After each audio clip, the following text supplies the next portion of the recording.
बारिश की वो काली अंधेरी रात। लखनऊ के बाहरी इलाके में एक पुरानी हवेली थी, राय हवेली। कहते थे कि उस हवेली में पिछले 100 सालों से कोई नहीं रहा। लोग वहां से गुजरते समय भी कदम तेज कर लेते थे। उस रात सावन की आखिरी बारिश हो रही थी।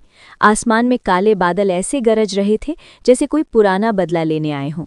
बिजली की चमक कुछ सेकंड के लिए पूरे इलाके को रोशन कर देती और फिर चारों तरफ गहरा अंधेरा छा जाता।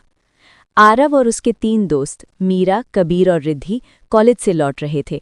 अचानक उनकी कार खराब हो गई। मोबाइल में नेटवर्क नहीं था। अब क्या करें? मीरा घबराकर बोली। कबीर ने दूर इशारा किया। वो देखो, शायद कोई पुराना घर है। बारिश रुकने तक वहीं रुक जाते हैं। वो चारों नहीं जानते थे कि वो जिस हवेली की तरफ बढ़ रहे हैं वो सिर्फ एक मकान नहीं, एक रहस्य थी। जैसे ही उन्होंने भारी लकड़ी का दरवाज़ा धक्का दिया, वो अपने आप चररर की आवाज़ के साथ खुल गया। अंदर धूल जमी थी, मकड़ी के जाले लटके थे और दीवारों पर पुराने चित्र टंगे थे। एक तस्वीर पर बिजली की चमक पड़ी, एक औरत की तस्वीर जिसकी आंखें अजीब थीं, जैसे वो उन्हें देख रही हो। ये जगह ठीक नहीं लग रही, रिद्धि ने धीरे से कहा। अचानक ऊपर से किसी के कदमों की आवाज़ आई। ठक ठक ठक। चारों के दिल की धड़कन तेज हो गई। आरव ने हिम्मत जुटाई और टॉर्च जलाकर सीढ़ियों की तरफ बढ़ा। जैसे ही वो ऊपर पहुंचा, एक लंबा गलियारा दिखा। आखिरी कमरे का दरवाज़ा थोड़ा खुला था। कमरे में वही औरत की तस्वीर फिर से टंगी थी, पर इस बार तस्वीर में औरत मुस्कुरा रही थी। ये पहले मुस्कुरा नहीं रही थी, मीरा फुसफुसाई। अचानक दरवाज़ा जोर से बंद हो गया। कमरे में ठंडी हवा चलने लगी। दीवार पर लिखा था, यहाँ से कोई जिंदा नहीं जाता। कबीर ने दरवाज़ा खोलने की कोशिश की, पर वो जाम था।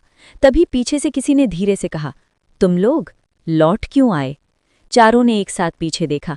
वही औरत सफ़ेद साड़ी में हवा में तैरती हुई। औरत ने अपना नाम बताया, शारदा। उसकी आवाज़ में दर्द था। 100 साल पहले मुझे इसी हवेली में जिंदा जला दिया गया, मेरे ही परिवार ने, सिर्फ ज़मीन के लिए। बिजली कड़की, बाहर बारिश और तेज़ हो गई। हर सावन की आखिरी रात मैं जागती हूँ और जो भी यहाँ आता है वो मेरी कहानी सुने बिना नहीं जाता। मीरा ने हिम्मत करके पूछा, हम आपकी मदद कैसे कर सकते हैं? शारदा की आंखों में आंसू चमक उठे। मेरी अस्थियाँ इस हवेली के पीछे वाले कुएं में है। उन्हें मुक्त कर दो ताकि मेरी आत्मा को शांति मिले। चारों दोस्त डरते डरते पीछे के आंगन में पहुंचे। वहां एक पुराना कुआं था, पानी काला और गहरा। अचानक किसी ने रिद्धि का पैर पकड़ लिया। वो चीख पड़ी।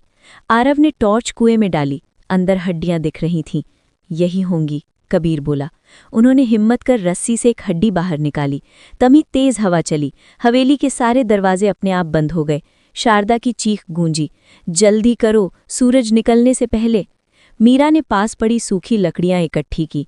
कबीर ने लाइटर जलाया। उन्होंने मंत्र तो नहीं जाने, पर दिल से प्रार्थना की, हे भगवान, इन्हें शांति दो। जैसे ही आग जली, आसमान में बिजली गिरी। शारदा की आत्मा धीरे धीरे प्रकाश में बदलने लगी। उसने मुस्कुराकर कहा, धन्यवाद, और फिर वो गायब हो गई। बारिश रुक गई। सुबह हो चुकी थी। हवेली अब उतनी डरावनी नहीं लग रही थी। चारों ने पीछे मुड़कर देखा। हवेली की दीवार पर अब कोई तस्वीर नहीं थी। तभी दूर से गांव के कुछ लोग आए। तुम लोग रात यहाँ थे? एक बूढ़ा आदमी बोला। हाँ, क्यों? वो चौंक गया। पर इस हवेली में तो आज से 100 साल पहले 4 लोग मरे थे, एक ही रात में, और वो भी इसी तरह बारिश में फंसकर। चारों एक दूसरे को देखने लगे। नाम क्या थे उनके? आरव ने कांपती आवाज में पूछा। बूढ़े ने कहा, आरव, मीरा, कबीर और रिद्धि। चारों के हाथ से सब सामान गिर गया। अचानक उनकी परछाइयां जमीन से अलग होने लगी और हवेली के अंदर से शारदा की हंसी गूंज उठी। कहते हैं आज भी सावन की आखिरी रात को लखनऊ के उस पुराने इलाके में अगर कोई भटक जाए तो उसे 4 परछाइयां हवेली की तरफ जाती दिखती हैं और एक औरत की धीमी हंसी सुनाई देती है। तुम लोग लौट क्यों आए?